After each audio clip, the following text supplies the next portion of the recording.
Hello प्यारे दोस्तों, आज हम सब बात करेंगे इस वीडियो में कक्षा 9th का चैप्टर स्टार्ट है आप लोग का चतुर्भुज। इसमें आज हम लोग बात करेंगे दूसरे टाइप्स का चतुर्भुज जो आयत है, जिसको हम लोग बोलते हैं। आयत का डिफिनेशन हम लोग बात किए थे, जितने भी प्रकार के चतुर्भुज थे, और बेसिकली चतुर्भुज की बनने की प्रॉपर्टी हम लोग बात किए थे। अब हम लोग 1 बाय 1 करके एक एक प्रॉपर्टी पर डिस्कशन करेंगे। तो आज हम लोग इसमें बात करेंगे आयत। आयत आप लोग जैसे कि जानते होंगे कि क्या होता है, यदि कोई चतुर्भुज ऐसा हो कि उसके सम्मुख भुजा बराबर हो और साथ साथ समांतर भी हों, लेकिन कंडीशन होना चाहिए कि उसका प्रत्येक कोण क्या होना चाहिए, 90 अंश होना चाहिए। तो इस प्रकार की जो चतुर्भुज होता है उसका नाम हम लोग क्या बोलते हैं, आयत बोलते हैं, है ना, यही बोलते हैं। कहने का मतलब ये भी जितने भी मेरे पास आयत होते हैं वह एक समांतर चतुर्भुज कहलाते हैं। क्या कहलाते हैं उसको हम लोग, एक समांतर चतुर्भुज होता है। क्यों? क्योंकि समांतर चतुर्भुज की प्रॉपर्टी भी यही होती है कि उसके सम्मुख भुजाएं आपस में समानांतर के साथ साथ बराबर होनी चाहिए। तो हम एक कंडीशन ये भी कह सकते हैं, जितने भी आयत होते हैं वो एक प्रकार का समांतर चतुर्भुज भी होते हैं। मैंने आगे वहाँ पर बात किए थे कि किसी भी प्रकार का अगर चतुर्भुज होंगे तो ये सारे जनरल प्रॉपर्टीज होते हैं। कौन कौन से होते थे? 4 ठो शीर्ष होंगे, 4 भुजा होंगे, 4 कोण होंगे और 2 ठो विकर्ण होंगे। एक दूसरे से संलग्न भुजा होंगे, सम्मुख कोण होंगे और सम्मुख शीर्ष होते हैं और सम्मुख भुजा भी होती हैं। ये सब वाले हम लोग उस दिन बात किए थे। तो अगर ये हम कहें कि एक आयत है तो आयत की प्रॉपर्टीज क्या होती हैं, हम उस पर आज हम लोग बात करेंगे। ये ब्लैक वाले से जो हम लोग ड्रा कर रहे हैं, ये वाला, इसको हम लोग क्या बोलते हैं, डायगोनल बोलते हैं, यानी विकर्ण बोलते हैं। तो अब इसमें इसका हम लोग हेडिंग बनाएंगे प्रगुण में, मतलब गुण। इसका हम लोग प्रॉपर्टी लिखेंगे, गुण क्या क्या इसका होता है, प्रॉपर्टीज।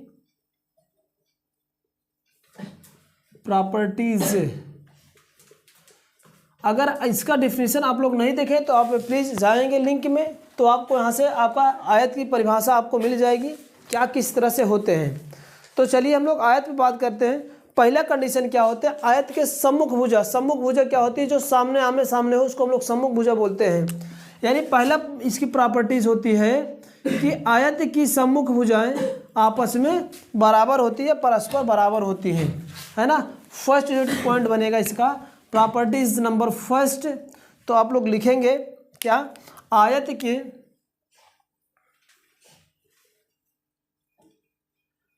सम्मुख भुजा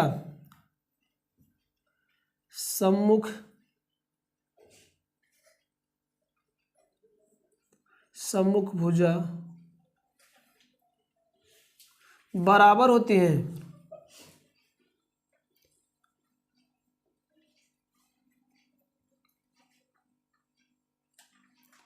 ओके।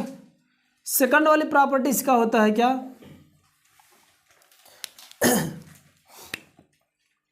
इसके सम्मुख भुजा एक दूसरे के समानांतर होते हैं।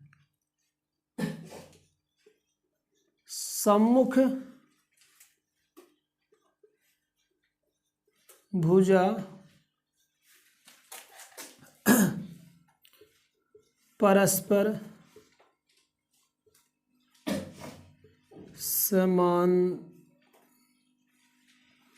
समांतर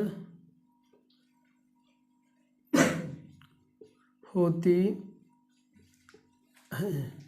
ओके। थर्ड प्रॉपर्टी इसका हम लोग कह लें कि सम्मुख भुजा हो गया, इसके सम्मुख कोण, ये हम कह दें, पहला लिख लेते हैं प्रत्येक कोण लिख लेते हैं। प्रत्येक कोण क्या होते हैं, समकोण होते हैं। क्या होते हैं, समकोण होते हैं। इसके आयत के प्रॉपर्टी ध्यान से करना, क्योंकि अभी आगे क्वेश्चन जब मिलेगा प्रॉपर्टी पे बेस सारे क्वेश्चन होते हैं। अगली प्रॉपर्टी आपका फोर्थ वाली है, हम कहें क्या, इसके सम्मुख कोण, है ना, सम्मुख कोण कैसे होते हैं, सम्मुख कोण परस्पर बराबर होते हैं, परस्पर बराबर होते हैं। कॉपी पेन लेके बैठिएगा और प्यार से इसको अच्छे से नोट करते चलिएगा आप लोग। नेक्स्ट वाली प्रॉपर्टी से की है क्या, ये सम्मुख कोण हो गए, है ना। यहां पर लिख लेंगे संलग्न भुजाओं के, मतलब ये देखिए समझिएगा आप लोग, जैसे ये एक मेरे पास भुजा है, एक ही भुजा पर अगर ऐसे कंडीशन में एक ही भुजा के दोनों साइड के कोणों का योगफल कितना होना चाहिए, 180। बट आगे इसको हम लोग लिखेंगे कि लिखेंगे क्या, इसके दोनों विकर्ण परस्पर क्या होते हैं, आपस में बराबर होते हैं, ठीक है ना। आगे लिखेंगे आप लोग दोनों विकर्ण परस्पर बराबर होते हैं। और दूसरी बात है कि इनके विकर्ण एक दूसरे को परस्पर समद्विभाजित भी करते हैं। अगली नेक्स्ट वाली प्रॉपर्टी आप लोग बनाइएगा,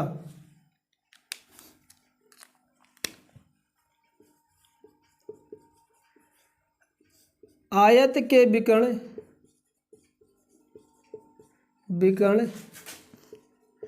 परस्पर समद्विभाजित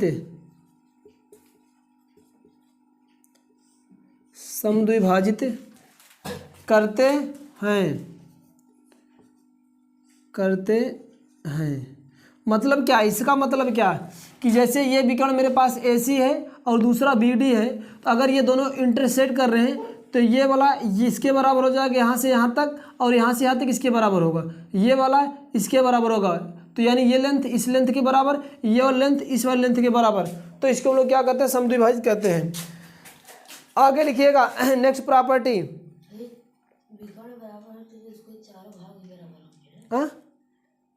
चारों भाग माने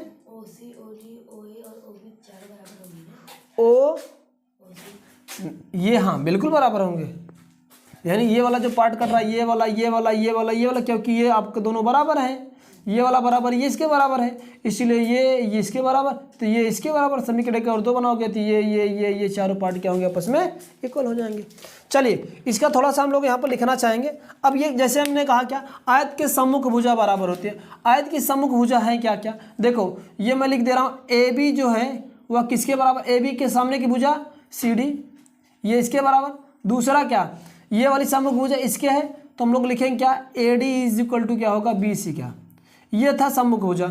दूसरा है सम्मुख भुजा परस्पर समानांतर होते हैं, यानी ये इसके पैरेलल, ये वाला इसके पैरेलल, इसको हम लोग लिख भी ऐसे सकते हैं क्या, AB पैरेलल, इसको पैरेलल कहते हैं, दो खड़ी पाई को पैरेलल, समांतर बोलते हैं, समांतर किसके, CD के। और दूसरा क्या होगा, AD समांतर किसके हो जाएगा, आपका BC के, ठीक है ना।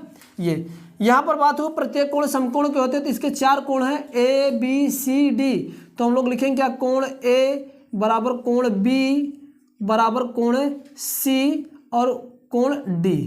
यहाँ प्रत्येक कोण समकोण होते हैं, तो यानी सभी कोण क्या होते हैं, समकोण का मतलब होता है, आप लोग खूब अच्छे जानते हैं, कितना अंश, 90 अंश, यानी प्रत्येक कोण का मान कितना अंश का होगा, 90 अंश का।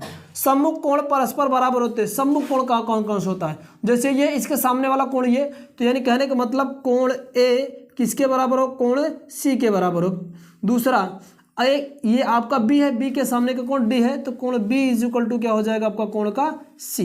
ओके, दोनों विकर्ण परस्पर बराबर होते हैं, दोनों विकर्ण, इसके किसी भी चतुर्भुज के दो विकर्ण होते हैं, कौन कौन सा है मेरे पास, अगर सम्मुख कोण को मिलाएंगे तो एक विकर्ण तैयार होता है, सम्मुख कोण को मिलाएंगे तो मेरे पास विकर्ण तैयार होता है, यानी एक AC है दूसरा BD है, तो ये दोनों क्या होंगे, आपस में बराबर होंगे, AC इज इक्वल टू क्या हो जाएगा, आपका BD का, ये कह रहा था।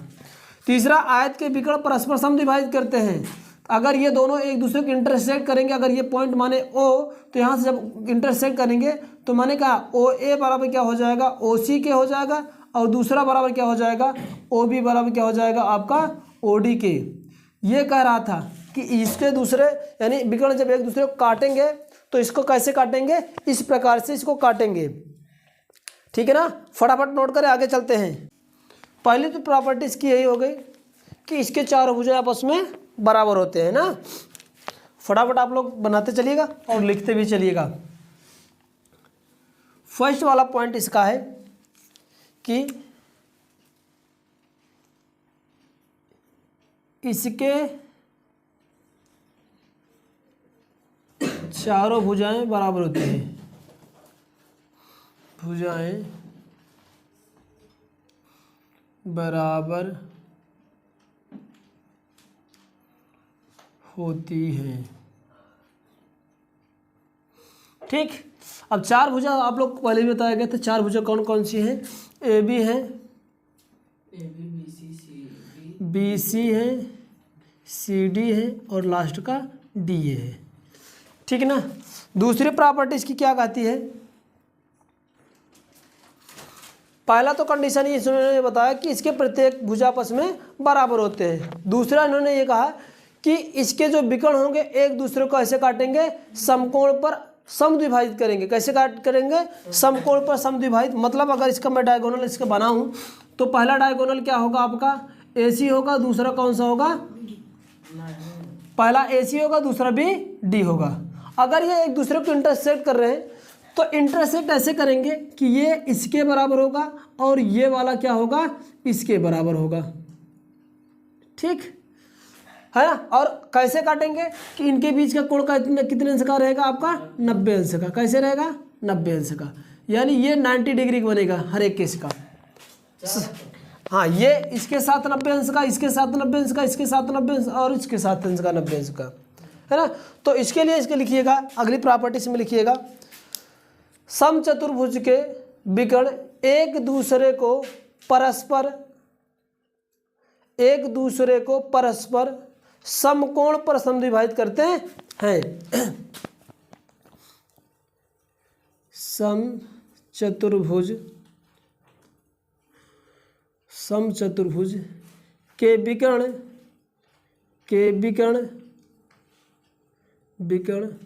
एक दूसरे को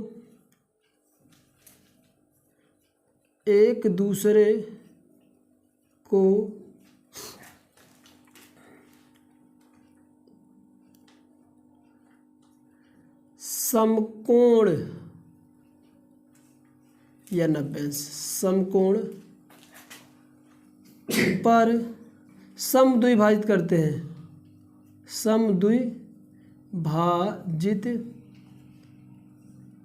समद्विभाजित करते। प्रॉपर्टी एकदम अच्छे से याद रहनी चाहिए इन सबकी। ठीक ना। ये है मतलब क्या कि जो मैंने बताया कि ए, इसको अगर कोई मैं नाम दे दूं जहाँ पर ये दोनों विकर्ण एक दूसरे को इंटरसेक्ट कर रहे हैं, ये ओ है तो ए ओ बी बराबर 90 अंश का होगा और बी ओ सी बराबर भी 90 अंश का होगा, ए ओ डी बराबर भी 90 अंश का होगा, डी ओ सी बराबर भी क्या होगा? 90 अंश का होगा। समद्विभाजित मतलब है कि ये ओ डी बराबर का डी बी क्या, फिर ओ ए बराबर ओ सी का। अगर मैं लिखना चाहूँ तो यहाँ पर बात लिख लो, आप लोग लिखना चाहो angle A O B is equal to 90 अंश का होगा। जब ऐसे एक दूसरे को इंटरसेक्ट करेंगे ऐसे हर एक केस में बनेगा। बी ओ सी बराबर भी 90 अंश का, फिर सी ओ डी बराबर भी यही होगा, सी ओ डी बराबर, और इसके बाद लास्ट में डी ओ ए बराबर भी क्या होंगे? सारे के सारे क्या होंगे? 90 अंश के होंगे। साथ साथ में कंडीशन में लिखे ही हैं कि यानी इसकी हर एक लेंथ यानी A O is equal to O C, फिर दूसरा कंडीशन क्या बन जाएगा? O B is equal to O D का, है ना। ये समद्विभाजित वाला कंडीशन है। चलो फटाफट आगे चलते हैं। पहली बात कंडीशन दूसरी इनकी होती है कि इनके रहम बस के विकर्ण दोनों आपस में बराबर नहीं होते हैं, जबकि किसके किसके बराबर थे? आयत के और वर्ग के। आयत और वर्ग के दोनों विकर्ण आपस में बराबर होते हैं, रहम बस में नहीं होते। तीसरी प्रॉपर्टी यहाँ पर लिखिएगा फट से आप लोग,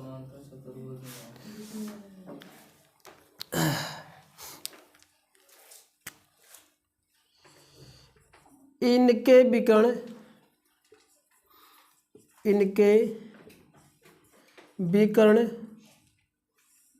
बराबर नहीं होते हैं, बराबर नहीं होते हैं। मतलब विकर्ण दो थे, कौन कौन सा? ए सी और बी डी, यानी ए सी नॉट इज इक्वल टू किसके? ए सी नॉट इज इक्वल टू किसके? बी डी के। ये कंडीशन कह रहा है। ठीक है ना। नेक्स्ट वाला लिखिएगा आगे,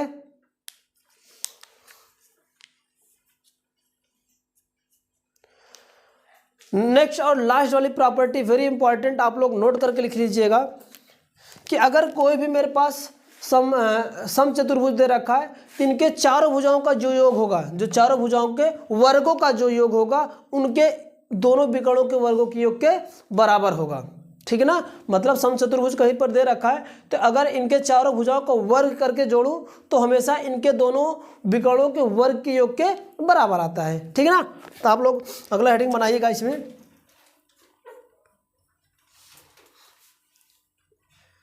सम चतुर्भुज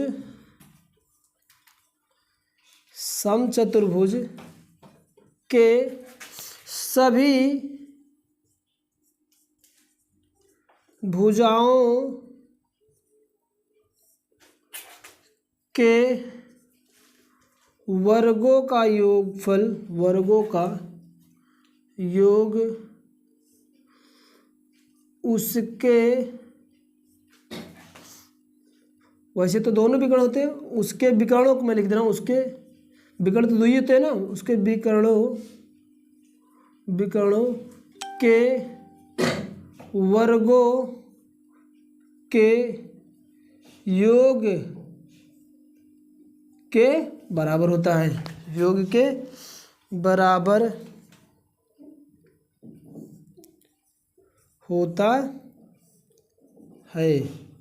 ठीक, वही बताया कि किसी भी सम चतुर्भुज गिवन है तो उनके चारों भुजाओं, क्योंकि किसी भी चतुर्भुज में चार भुजा होंगे और दो ठो विकर्ण होंगे तो चारों भुजाओं को वर्गों का जो योग होगा इन दोनों विकर्णों के वर्गों के योग के बराबर होगा। अगर लिखना चाहूँ तो इसको हम लोग ऐसे लिख सकते हो, चार भुजा है मेरे पास, चारों भुजा को वर्ग करो, ए बी का स्क्वायर फिर योग करो, फिर बी सी का स्क्वायर फिर योग करो, फिर सी डी का योग स्क्वायर प्लस का डी ए का स्क्वायर जो होगा, इनके दोनों विकर्ण कौन कौन से हैं, ए सी है, ए सी का स्क्वायर प्लस का बी डी का स्क्वायर के बराबर होंगे, ये इसमें कह रहा है। ठीक, ये इसकी चार प्रॉपर्टियां हैं, इसलिए पे चल रहे थे। तो चतुर्भुज में हम लोग बात कर चुके थे समांतर चतुर्भुज की क्या होता है और उसकी सारी प्रॉपर्टी बात किए थे। इसके बाद वर्ग बात किए थे, आयत पे हो गया था, और कल वाले में क्या बात किए थे हम लोग, सम चतुर्भुज। आज वाले में हम लोग जो बचा है ट्रेपेजियम हम लोग बात करेंगे। ट्रेपेजियम या इसको हम समलंब चतुर्भुज किसे कहते हैं, आप लोग भी हेडिंग बनाइएगा, समलंब चतुर्भुज। और ज़्यादा से ज़्यादा आप लोग सेशन को शेयर करते रहिए, वीडियो अगर अच्छी लग रही तो इसको लाइक करिए, शेयर करिए, और चैनल पर नए हैं तो चैनल को सब्सक्राइब कर लीजिए, बेल आइकन को प्रेस करेंगे जिससे आपको भी फायदा होगा। आपको फ़ायदा ये होगा कि यहाँ से जो वीडियो आप लोग के लिए अपलोड की जाएगी आपके पास नोटिफिकेशन सबसे पहले पहुँचेगा। चलिए हेडिंग बनाइएगा आप लोग, समलंब चतुर्भुज लिखिएगा, वह समांतर चतुर्भुज, सॉरी वह चतुर्भुज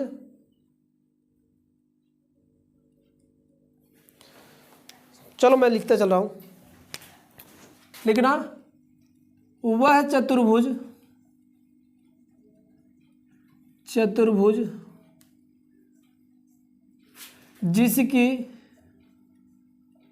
जिसकी दो सम्मुख भुजाएं,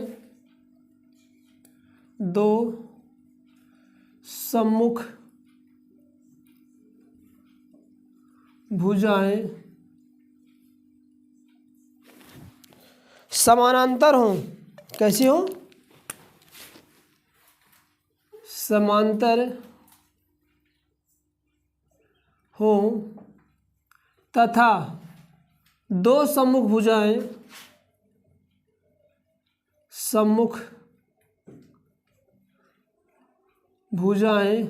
असमांतर हों,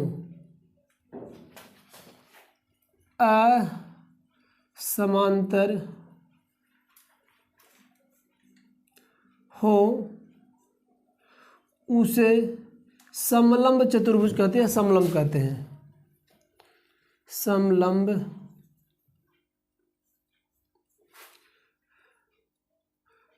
कहते हैं। चलो प्यारा सा छोटा सा डिफिनेशन है समलंब चतुर्भुज का।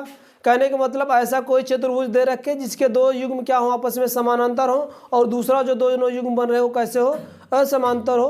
तो उस केस में ऐसे प्रकार के जो चतुर्भुज होते हैं उसको हम लोग क्या नाम देते हैं, समलंब चतुर्भुज देते हैं। क्या देते हैं, समलम चतुर्भुज। समलम चतुर्भुज की अगर मैं बात करूं तो कहा क्या, इसकी कोई दो भुजा पैरेलल होनी चाहिए। तो ये मैंने क्या किया, इसकी दो भुजा मैंने समानांतर बना दिया। और फिर कहा क्या, दो भुजा इसकी असमांतर होना चाहिए। तो दो भुजा, ये इसको मैं ऐसा थोड़ा सा क्रॉस सेक्शनल बनाते, ये असमांतर भुजा हो गई, है ना। माने ये दोनों देख लो पैरेलल दिख रहा है और ये दोनों अब इन जो है कि पैरेलल नहीं दिख रहा है। तो ऐसे चतुर्भुज जिसकी दो भुजाएं क्या हो, एक दूसरे के समानांतर हो, मतलब ये वाली भुजा इसकी समानांतर दिख रही है, यानी ए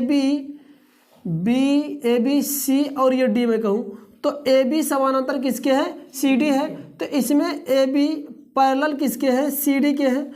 ये तो पहला कंडीशन। और दूसरा क्या, ए डी नॉट समांतर किसके, इसके, तो लिखेंगे क्या, ए बी नॉट पैरेलल किसके, आपका बी सी के। अगर ऐसा कहीं भी कोई भी चतुर्भुज ए बी, हाँ ये A D, sorry A D कर दो। तो ये इस केस में ये चतुर्भुज कैसे बनते हैं, आपको क्या नाम हो जाएगा इसका, समलम चतुर्भुज, जिसको हम लोग ट्रापेजियम कहते हैं, है ना। Which those triangles, sorry which those quadrilaterals we have the two adjacent sides, है ना, या two both pair sides are parallel but not both side the parallel, this is a called ये ट्रापेजियम। मतलब कि कोई भी ऐसा चतुर्भुज दे रखे कि दो युग्म इसके सम्मुख दो युग्म कैसे हो, पैरेलल हो, और दो सम्मुख भुज कैसे हो, नॉट पैरेलल हो, तो उस केस में क्या होता है, इस ऐसे प्रकार के चतुर्भुज को हम लोग नाम देते हैं समलंब चतुर्भुज। ठीक है ना, आगे चले, चलो आगे चलते हैं। प्रॉपर्टी में हम लोग हेडिंग बनाएंगे इसकी, गुण, प्रॉपर्टी इसकी लिखिएगा।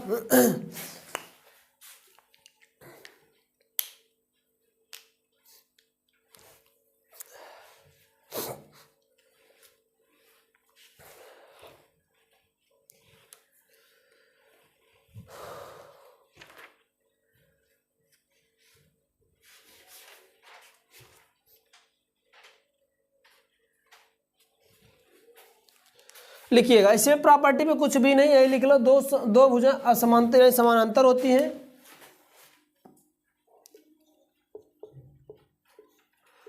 दो भुजाएं समांतर होती हैं। और दूसरी प्रॉपर्टी इसका लिख लेना आप लोग, दो शेष भुजाएं, दो शेष भुजाएं असमांतर होती हैं। क्या होते हैं, असमांतर।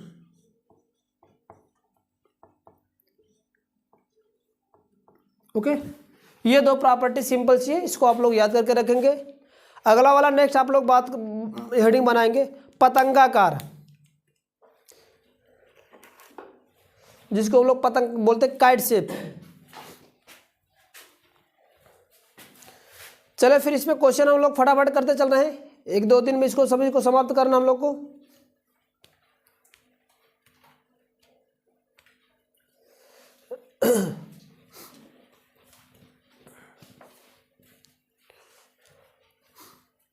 चलो आगे चलो, चलिए आगे हेडिंग बनाइए पतंग।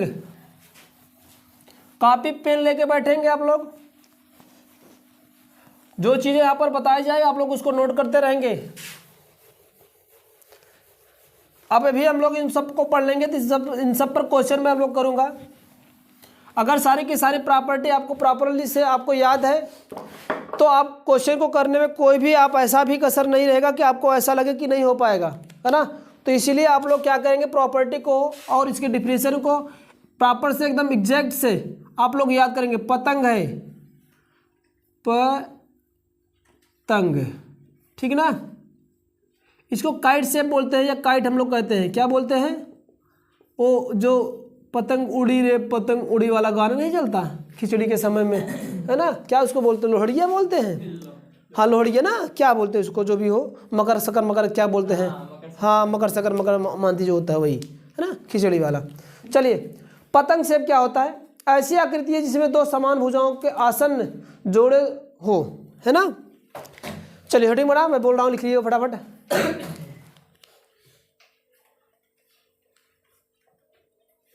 बोले, चलिए लिखिएगा, ऐसी आकृतियां या ऐसे चतुर्भुज जिसके दो समान भुजाओं के असमांतर जोड़े हों। लिखते चले हम, चलिए।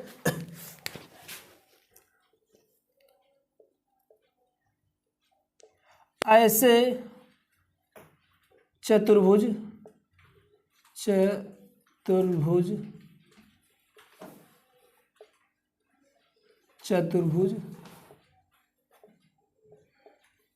जिसके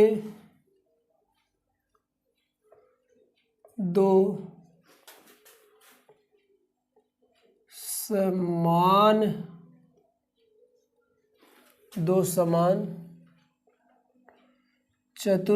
समान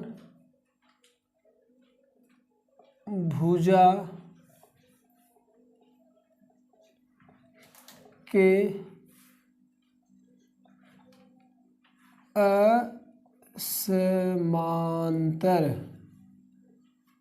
असमांतर जोड़े हों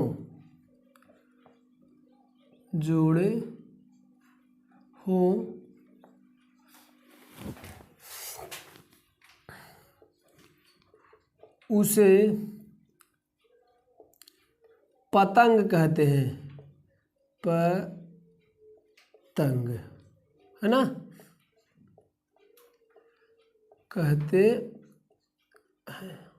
माने क्या होता है, पतंग में क्या होगा, दो समान तो जोड़े रहेंगे, है ना, बराबर बराबर रहते हैं, दोनों की लंबाई बराबर होती है, बट वो दोनों जो पेयर होते हैं वो पैरेलल से नहीं होते, समानांतर नहीं होते हैं, तो उसको हम लोग क्या बोलते हैं, पतंग बोलते हैं। थोड़ा सा पतंग का मैं स्ट्रक्चर बना रहा हूँ, समझना क्या बात है इसमें। देखो ये है, मैं ये कह रहा हूँ कि ये मेरे पास ऐसा कुछ पतंग होता है ना, आप लोग देखे भी होंगे, ऐसा है ना, थोड़ा सा पूंछ वाला जो सिरा होता है, थोड़ा सा है ना, ये ऐसे लंबा टाइप में मैं बना दे रहा हूँ, है ना। एक पतंग तो आप लोग बनाना जानते होंगे ना अच्छे से, मान लो प्रॉपर नहीं बना तो कोई बात नहीं, ये मान लो मैं भी फिर से इसको बना रहा हूँ स्ट्रक्चर, एक छोटा एक बड़ा कर रहा हूँ। ये बन जाओ भाई, अब तो दिख रहा होगा ना, ऊपर वाला छोटा दिख रहा होगा, नीचे वाला बड़े। ये है पतंग, इसको हम लोग बोलते हैं, नाम दे देते A B C और ये D।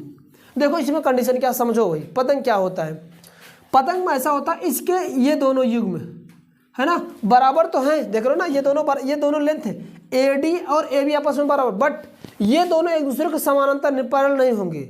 फिर दूसरा भी जोड़ा ऐसा है, ये वाला इस वाले के बराबर होगा, इस वाले के ये बराबर, ये वाला इसके बराबर होगा, बट कंडीशन वही कि ये दूसरे एक दूसरे को पैरेलल नहीं होंगे। वही चीज यहाँ पर लिखा गया, ऐसे चतुर्भुज जिसके दो समान भुजा के असमांतर जोड़े हों, दो समान भुजा के असमांतर भुजा यानी असमांतर जोड़े उपस्थित हो। ये दो समान भुजा हैं, ये दो समान भुजा है, ये भी दोनों असमांतर है और ये भी दोनों असमांतर हैं, तो ऐसी आकृति को या ऐसे चतुर्भुज हम लोग क्या नाम देते हैं, पतंगकार। क्या बोलते हैं, पतंगाकार या पतंग नाम देते हैं, ठीक है ना। ये थी आपके बेसिकली डिफिनीशन इसका था। आप हेडिंग बनाइएगा प्रॉपर्टीज है, गुण, पतंग के क्या क्या गुण होते हैं, प्रॉपर्टीज, है ना। प्यारा सा, बहुत प्यारा सा है, आप लोग याद करते चलेंगे और लिखते भी चलेंगे, अच्छा लगे तो लाइक भी करते चलेंगे, और अच्छा लगा तो अपने दोस्तों के साथ शेयर भी करते चलिए, और हमेशा के लिए सब्सक्राइब कर लीजिए चैनल को। और आपको कोई भी समस्या ना हो कि नोटिफिकेशन जारी हो तो आप लोग बेल आइकन को प्रेस कर लीजिए, जिससे हर एक समस्या का समाधान आपको यहाँ से मिलता रहेगा। चले भैया, प्रॉपर्टी फर्स्ट ये क्या कहती है कि ये कहती है कि अगर पतंग है तो उसके दो भुजाएं कैसे होंगी, एक दूसरे के बराबर होंगी। क्या होंगी, बराबर। प्रॉपर्टी फर्स्ट में लिखिएगा, समान भुजाओं के दो जोड़े होंगे, समान भुजाओं के दो जोड़े होंगे या होते हैं। इसमें समान भुजा के दो ही जोड़े होते हैं, ये जैसे ये दोनों समान और ये दोनों समान। दूसरी प्रॉपर्टी इसकी क्या कहती है? दूसरी प्रॉपर्टी हेडिंग बनाइएगा और फटाफट नोट करते चलिएगा। इसके विकर्ण जो होते हैं, विकर्ण आप लोग जानते ही हैं, विकर्ण क्या है? एक आपका ये वाला विकर्ण है और दूसरा क्या है आपका ये विकर्ण है। अगर पतंग के विकर्ण एक दूसरे को जब काटेंगे ना तो कैसे काटेंगे? परपेंडिकुलरली काटेंगे, मतलब 90 अंश के कोण पर समद्विभाजित करेंगे। मतलब केवल काटेंगे ऐसा नहीं, समद्विभाजित करेंगे। क्या करेंगे? इसको हमेशा 90 अंश के कोण पर काटेंगे। तो लिखिएगा विकर्ण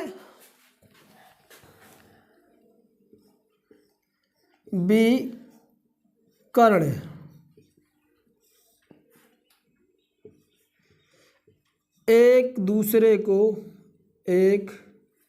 विकर्ण एक दूसरे को 90 अंश पर विभाजित करते हैं।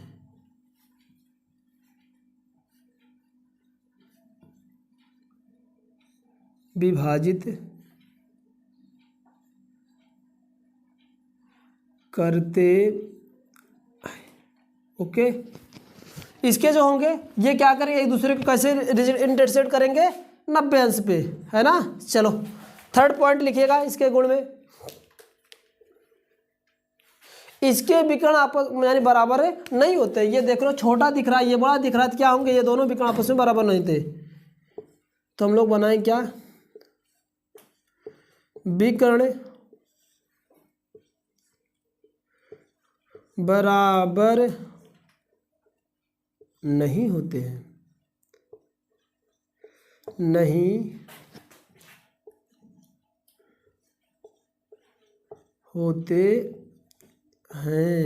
ठीक ना। ये था इसकी 3 प्रॉपर्टीज।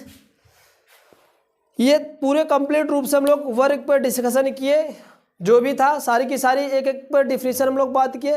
प्रॉपर्टीज क्या होती थी उसको मैंने भी प्रूव किया, मतलब बातें चर्चा किया गया। अब हम लोग आगे बात करेंगे कि क्या इस पर किस प्रकार से न्यूमेरिकल यानी वैल्यूज कैसे पूछे जाते हैं, और इसी में थोड़ा सा और कंडीशन हम बात करेंगे आगे चल के बहुभुज क्या होते हैं, क्योंकि आपको बेसिकली पूछा भी जाता बहुभुज के केस में, तो उसमें हम लोग बात करेंगे। इसके बाद हम लोग वृत्त ऐसे सीक्वेंस बाय सीक्वेंस हम लोग चलते रहेंगे। तो ये आप लोग नोट कर लीजिए। हम इसमें कुछ क्वेश्चन ले रहा हूँ और किस तरह से क्वेश्चन को सॉल्व किया जाएगा उसके बारे में हम डिस्कशन करते हैं, ठीक है ना। नोट कर लीजिए, आगे चलते हैं।